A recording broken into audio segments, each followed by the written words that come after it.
Okay, if you still need to be moved, say something. I will still move you. It might just take me a second to notice that you've asked. Okay. So students, we are going to do 2 practice activities. So the goal of these is we're first going to start by practicing Crossfire, and we are then going to start by, or we're then going to start applying our Crossfire skills to start doing some evidence comparison. So for our first activity, it is going to be very simple. What we're going to do is we are going to do some mini crossfires, and there are 3 topics we are going to use for this. The topics are, is North Taiwan or South Taiwan better?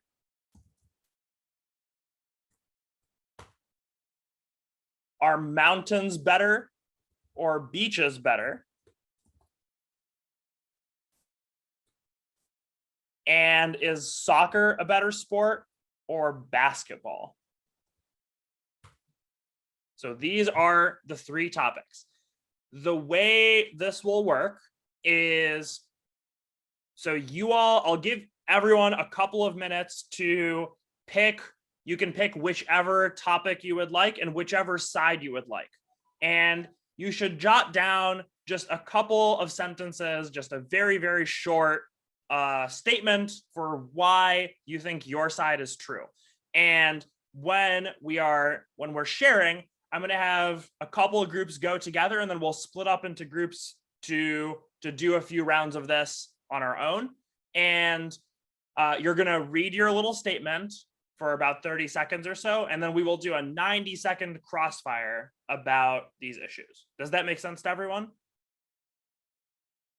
So you can pick any topic you want, any side you want, jot down some brief notes.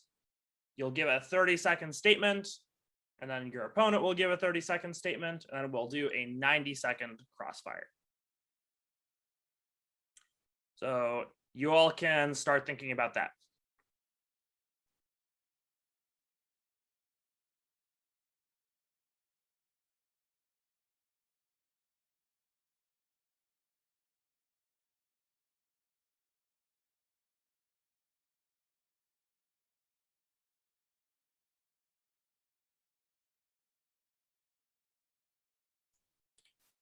All right, how are we doing?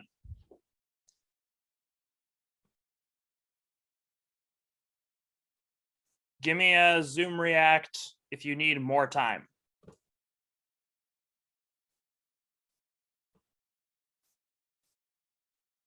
Couple people want more time. Great. So let's do 3 more minutes to think about this. If you are done, loving that alien. If you are done preparing, you should start thinking about what kind of questions you want to ask the other person. So you already know what you're going to say. So think about what might the opposing side say and what questions can you ask them?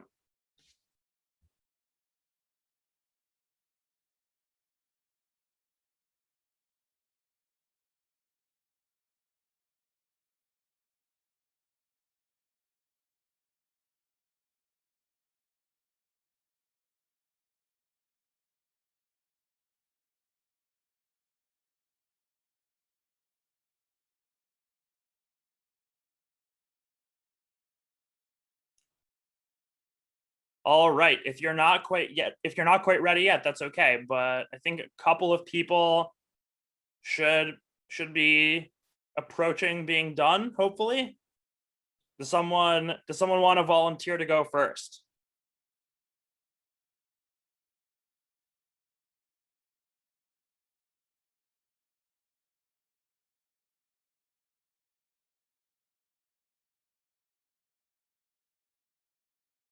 No one wants to volunteer to go first.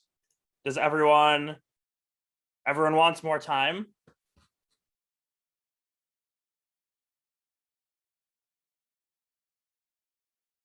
Okay, keep in mind, I'm not asking you to write an essay about this, right? Just write down a couple of thoughts about why your side is true. You don't need to create a perfectly polished speech like some of you were doing yesterday. But okay, I'll give you all a couple more minutes to think about it.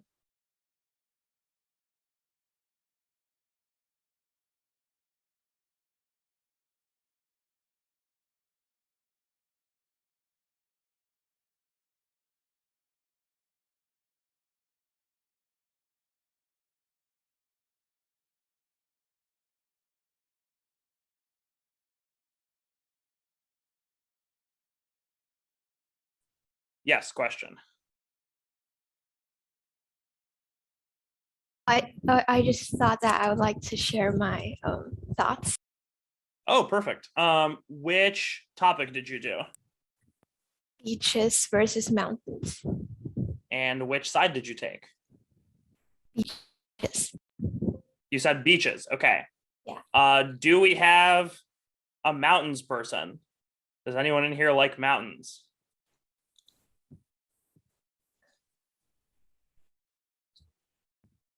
Let's see. Do we have a mountains Zoom react?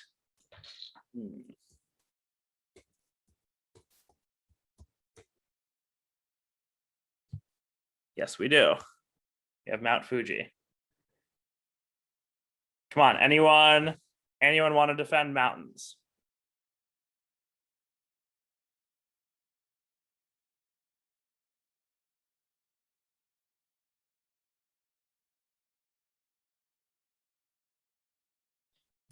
Is anyone working on defending mountains, and they're just not done, or did literally nobody choose to defend mountains?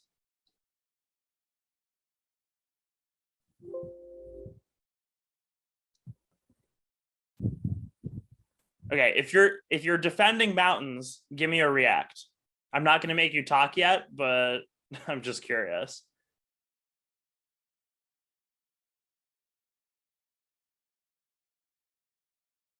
Seriously, nobody picked mountains? That is incredible. Wait, what? Never only if you're a monkey? What do you mean? Oh, mountains are only better if you're a monkey. I see. Man.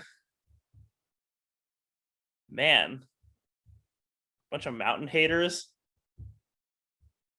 That sucks. I would defend mountains. All right, well, since we have no one defending mountains, I'm going to ask someone to defend something that they don't believe. So I know you said you don't believe in defending mountains. And I'm not saying you're a monkey, but Palin, why don't you come together, or why don't you come up with a couple sentences about why mountains are better? We'll give you some time. Hopefully you've thought about this issue, so you can do it. Meanwhile, let's get someone who thought about the other topics. Do we have a soccer person? Me. Do we have a basketball person?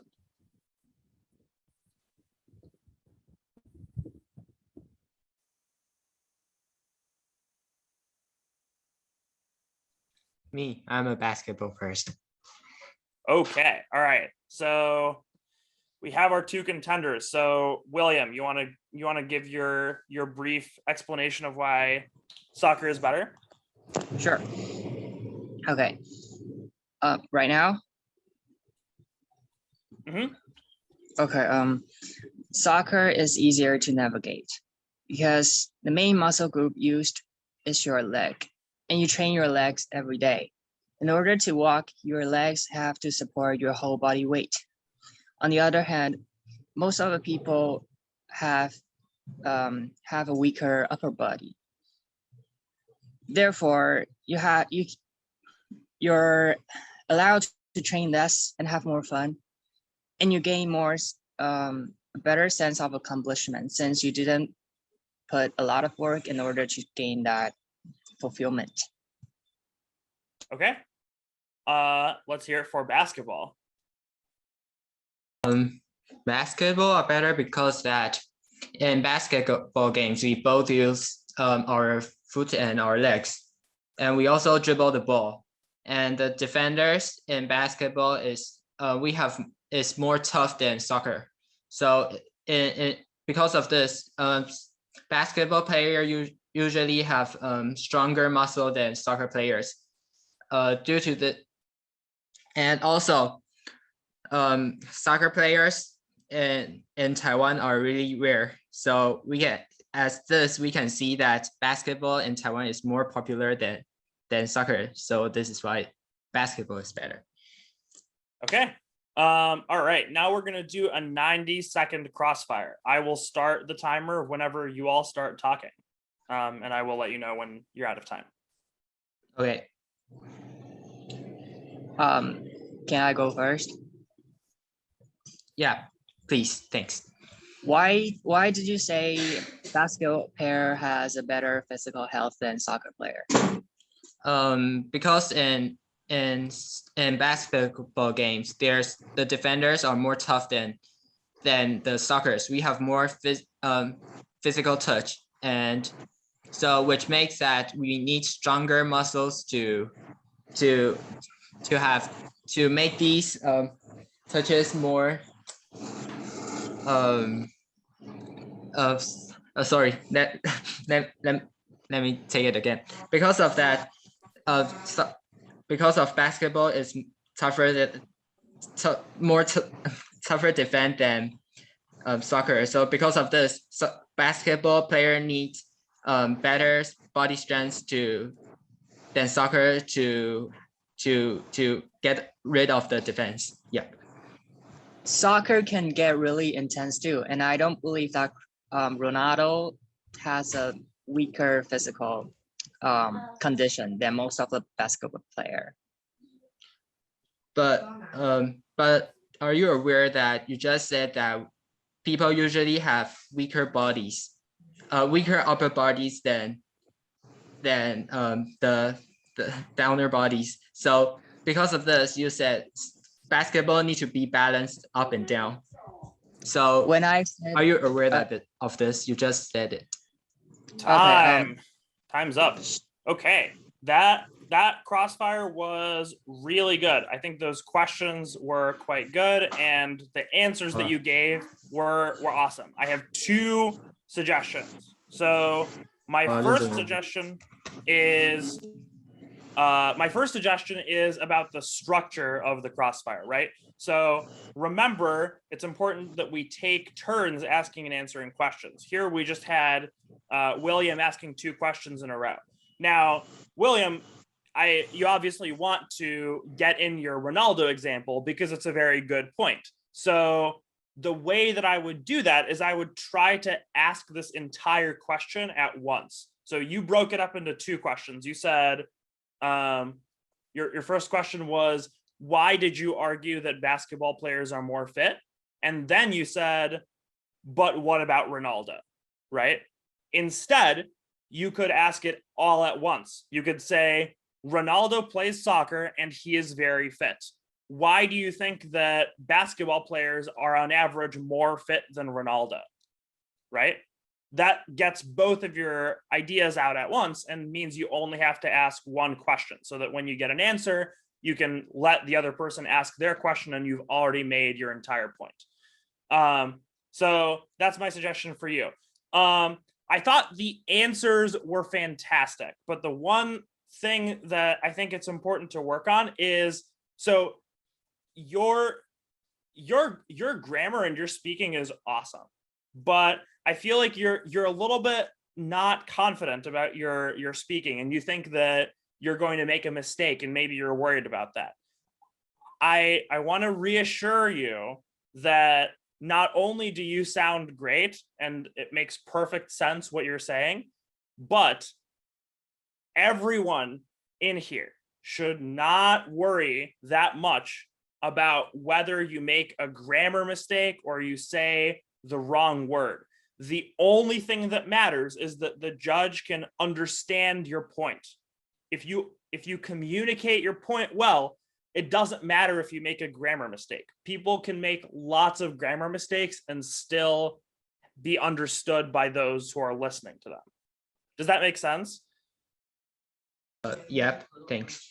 Yeah, so just do your best, and get your sentence out however you can. And if the other person doesn't understand, they might ask you to rephrase your answer or re-clarify your answer. But usually, I feel like most of the students I've had worry too much about this, and you have a way higher standard for yourself than the people who are listening to you have. So don't be afraid to make a mistake. And this goes for everyone. Okay? Okay. All right. That was an awesome start though. Let's hear from North and South Taiwan. Did anyone who defended South Taiwan? I do. Nice. Okay. Did anyone defend North Taiwan? Me? All right. So those Me. the two of you who unmuted, let's hear from you. I think we saw a couple of raised hands. That's okay. You will get a chance to talk. Don't worry. But for now, let's hear from the two people who unmuted. So South Taiwan, let's hear it. Okay. South Taiwan get warmer weather, and also they have a simpler and slower path. So it's make people more relaxable, and also Southern people usually be more passionate with the strangers. So I think that South Taiwan is better than North. Okay, great. Let's hear it for North Taiwan. Okay. Ever since the Qing dynasty took over Taiwan, the northern part of Taiwan has been the center of economical development. With it boasting a 10 million out of the 21 million population of Taiwan, it has more developed cities, attractions, and technology, making it the superior and better choice for tourism. That is why. All right. 90-second crossfire. I will start when you start, and I will let you know when your time is up. You stated that this southern part of Taiwan has friendlier people, but they can't. Friendly is subjective. Not everyone can be friendly just because they're in the southern part of Taiwan. That does not make any sense. Why would you say that? Oh, that's not everyone. I said I use usually this word. And Well, usually, because the most people in the northern, you mentioned that the development in northern Taiwan is better than the south, but also there's high pressures for those peoples. So they might not be so open mind for the strangers, and usually most people in southern Taiwan do really be passionate and open mind with the strangers. well, I would argue that because of their more pressured lives, they also can be better friends with each other. Once you get to know them, since they can share their pains and they can share their experiences together, they'll bond better and have a better friendship over the southern part of Taiwan. And why the southern can't make friendship with their friends? Time. Okay. So again, before I talk about this crossfire, I forgot to say something about the first crossfire we watched, which is also true about this crossfire, which was remember how polite everyone was. And in this crossfire, they both kind of agreed on who would go first, and that was okay. One of them just went first, and the other person was all right with that. But in the first crossfire, we actually had one person asking the other person permission to go first. So that's awesome. That's super polite and super nice. Crossfire does not have a rule about who asks the first question. So that's something that you kind of need to talk to the other person about to decide. And what the first two people did in their crossfire is a perfect example of how to do that. Or if someone just asks and the other person is okay with that, like in the second crossfire, that is also totally fine.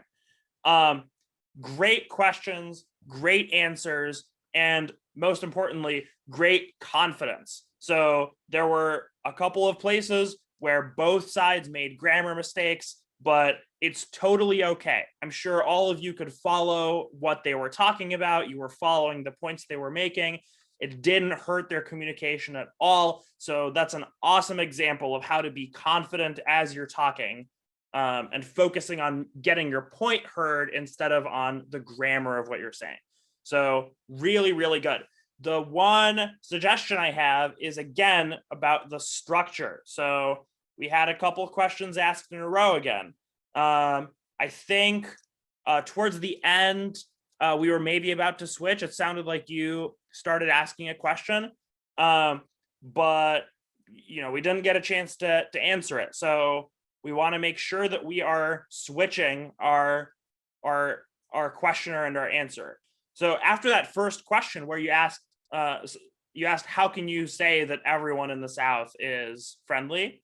And the person defending the South replied, we didn't say everyone is, we said usually, right? After you said that, that's when you can immediately just switch and start asking your own question. That was a great direct question and direct answer. You didn't need to elaborate. All you had to do was just ask a question of your own right back. Does that make sense?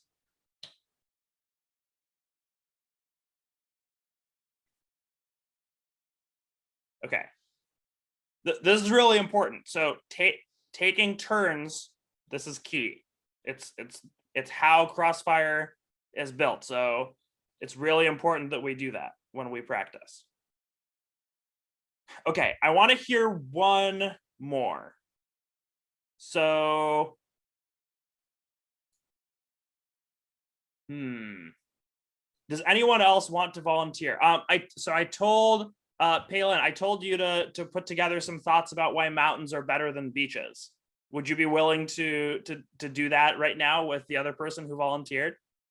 Whoa, that's really difficult. I really don't know what to say, but I want to try that because I'm a Norse person. I want to know who also support that Southern Taiwan is better than North.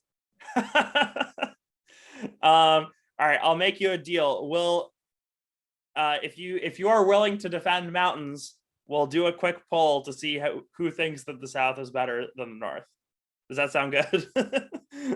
Okay, but I don't think I will do well because I'm not. That's really... okay.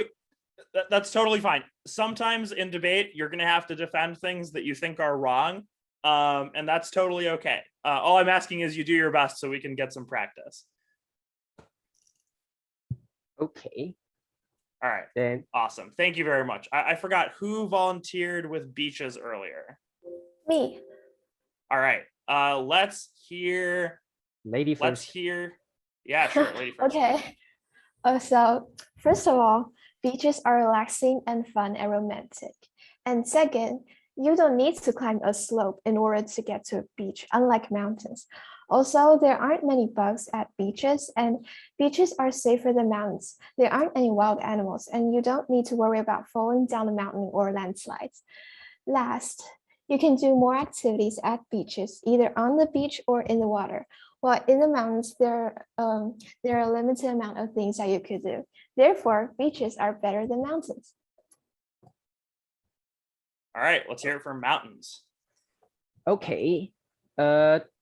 In my opinion, mountains are a good place to exercise, right? You can go hiking, and hiking doesn't require a lot of equipment, because if you are not an expert or you want to go very high mountains, you don't need to have a lot of equipment. So, but for beaches, if you want to go diving or you want to do some more exciting activities, first, you have to buy or rent some expensive equipment.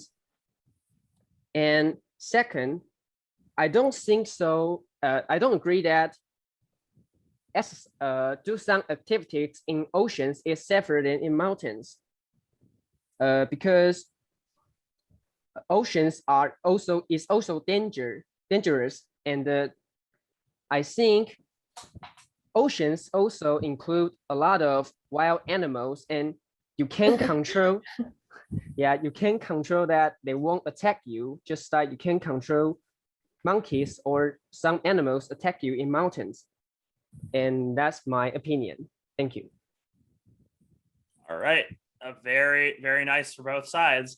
Let's not laugh at each other. Let's be polite. Even if you don't agree with the argument, you know, we got to be respectful. Okay. Let's do a 90-second crossfire. And I will start when you start, and I will stop when your time is up. Do you want to go first? Okay, fine. Okay.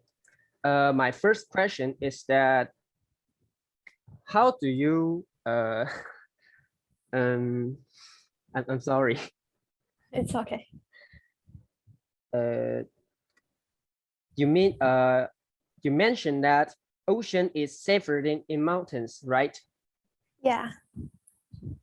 But you know, in many cases that if people die in oceans more than in mountains, how do you think about that? Well, okay, I think I need to rephrase something. First of all, I said beaches, not oceans. So including beaches, I wouldn't think that beaches would be less safer than mountains because as you said, in mountains there are monkeys and you can't just avoid the monkeys because they're all over the mountains. But when you go to the beach, you can just stay on the beach. You don't need to get into the water. So it's technically safer than mountains. Oh, okay. So you mentioned that you need equipment to go diving in the ocean, but you really don't need any equipment when you go hiking in the mountains. But if you don't need any equipment, you can just go running. Like running doesn't take that much effort. So why would you say that you could save equipment and you wouldn't need to spend money when you go into the mountains? When you go hiking, actually, I have never been hiking. So in my memories, when my grandparents go hiking, they just need a shoe and a bar, and they don't need to buy any extra equipment. So I don't think go hiking need a lot of equipment. And also, you mentioned that there's a lot of limited in mountains, right? So all right, that's time. I gave you all some extra time because you were doing such a good job with switching sides. Sorry. Yeah. No, don't be sorry. You were doing great. That's why I gave you extra time so everyone could see a great example of how to make sure we're both giving the other person time to talk. So did everyone catch how this worked? So one person asked a question, they got an answer, and then the other person switched to a completely different topic and you asked a different question in response. So this was awesome, right? So did everyone see how this worked? Are there any questions about the switching sides idea? Because this is super, super important.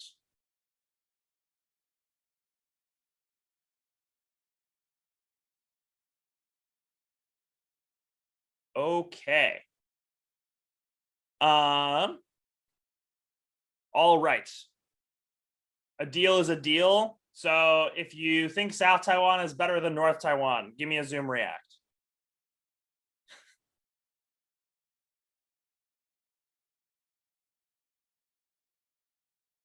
Okay, like nobody? I feel like we had more people defending that side earlier. Oh, Alexander, okay. Yeah, so see, there you go. Not that many people is the answer, it seems like. Or just everyone is very shy and nobody wants to talk. Okay. All right. So good job, everyone. For our second activity, I'm gonna do a brief introduction and then we are going to break up into groups, okay? So first, does everyone remember what group number they are in from yesterday? So for spar debates, remember you broke up into groups. Do people remember what group they're in? If you do not remember, give me a no react.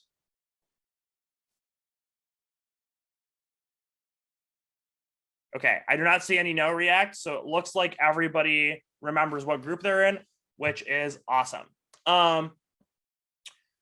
So what we are going to do is we are going to practice using Crossfire to do evidence comparison. So in Crossfire, remember when I was going over the purposes of Crossfire, I said evidence comparison is one of the things that Crossfire is most useful for, because that's something that comes from that all important direct interaction, right? When you're talking to another person face to face and they have to respond to you immediately. So before we talk about how to do this in the Crossfire, let's review what makes evidence good. So this was some of the features Shanna went over in her Toolman lecture. So let's get us started. Someone give me something that makes a piece of evidence good, or something you can use to compare evidence.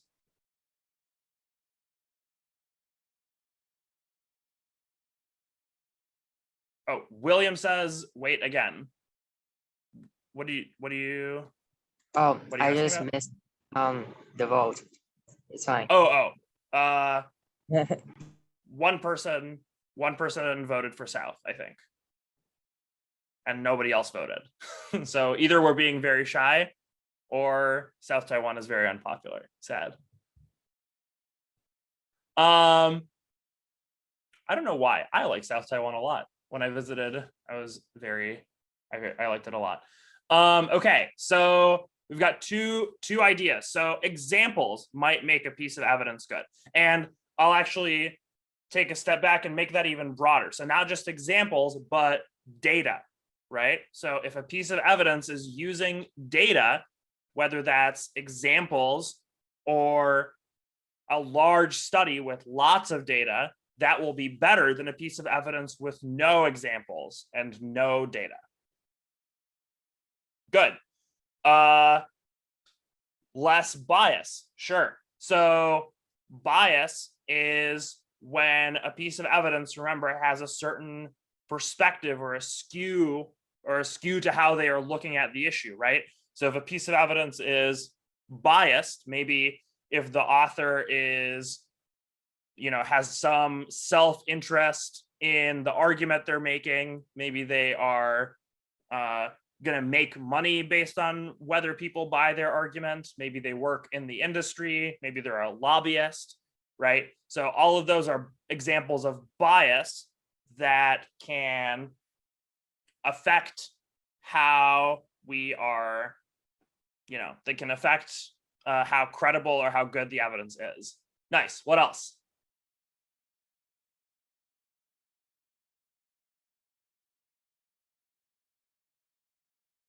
Scientific. What do you mean by that?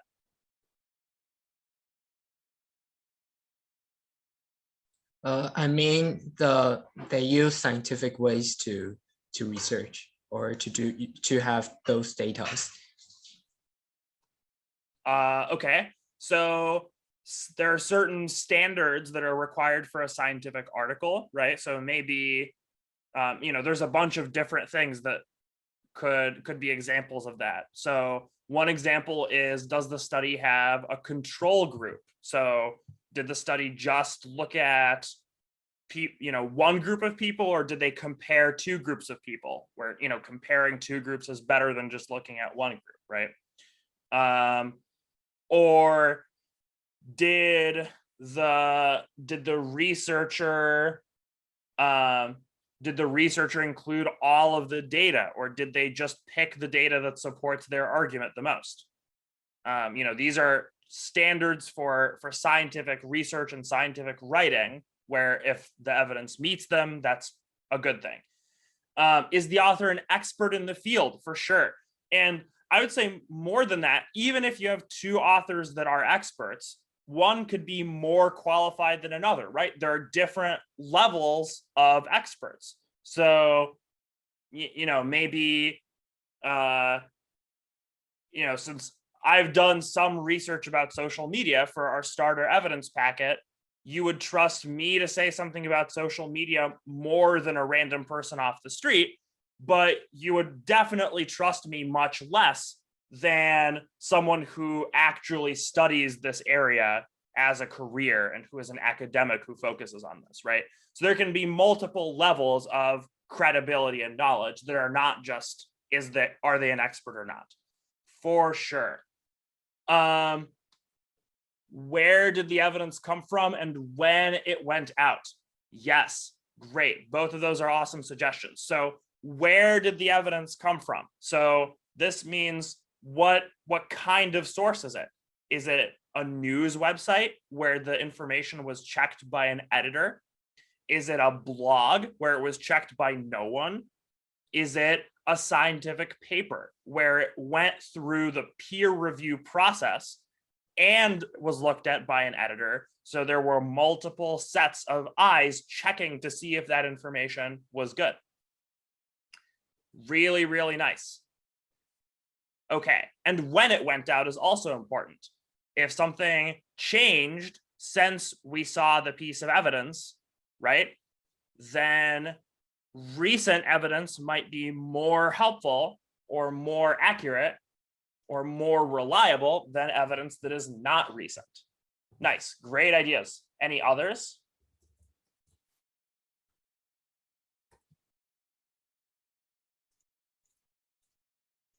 Yeah, so Charlotte gives some more examples. Charlotte, thank you for pointing these out, because you're thinking back to a slide I showed earlier about all of this, which I don't have time to do as a full presentation because I want to let everyone go for lunch. But these are some good points. So relevant, obviously we want relevant evidence, because if our evidence is not relevant, it does not help us answer the question at hand. Conclusive evidence, that's a really good way to compare two sources. Does someone know what the word conclusive means?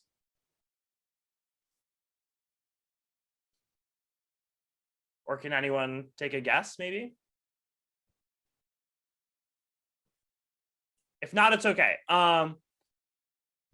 Conclusive means, does it reach a conclusion? Does it take a position on the issue? Okay, so conclusive evidence is evidence that is arguing for one side.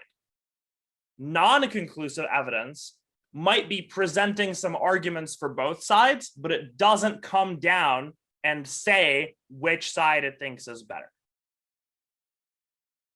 Does that make sense? So a non-conclusive evidence might be, I don't know if you've done some research before, you might have heard of something called a literature review. And that's a special kind of source which is designed to go over what people have said about an issue, and it doesn't try to argue for one side or the other. So a literature review will be not as good as a source as a conclusive piece of evidence that argues for one side, because the author is lending their credibility to that particular side. Good interpretation is also very important. Of course, if your opponents are misinterpreting something, or if the author is misinterpreting the data, that will absolutely make the evidence worse. Other thoughts?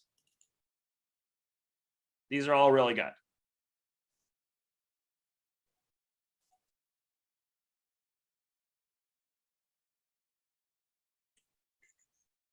Okay. So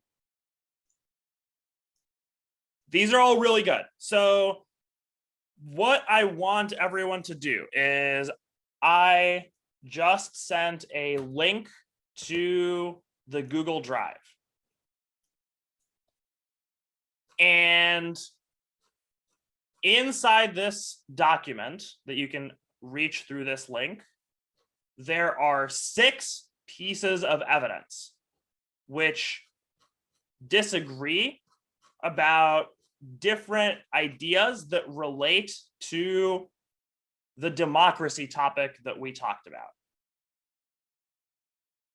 I'm going to delete this instruction number 2 because we're actually going to divide it up differently.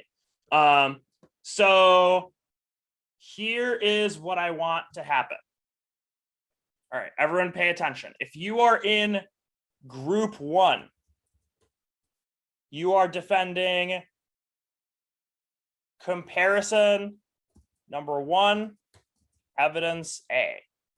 If you are group 2, you are doing comparison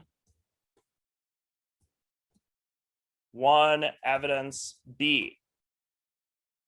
Group 3, comparison 2, evidence A. Group 4, comparison 2, evidence B.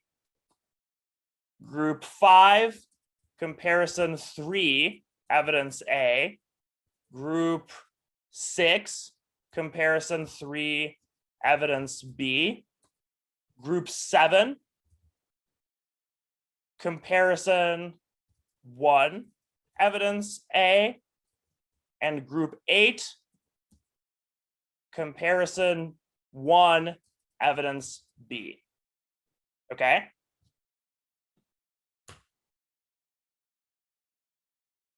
So you can see these in the document, okay? First thing I want you to do is everyone go into your breakout rooms, and I will give you all as a group 10 minutes. So until 12:15 to read through your evidence and the other side's evidence and try to come up with some questions that you can ask the other team to make your piece of evidence look better. Okay? Does everyone understand what they're supposed to be doing? So if you're in group 1, you are supposed to say evidence A is better than evidence B. So what you will need to do is meet up as a group, read through the 2 pieces of evidence, and brainstorm some ideas for why evidence A might be better. Okay? Does anyone have questions about this?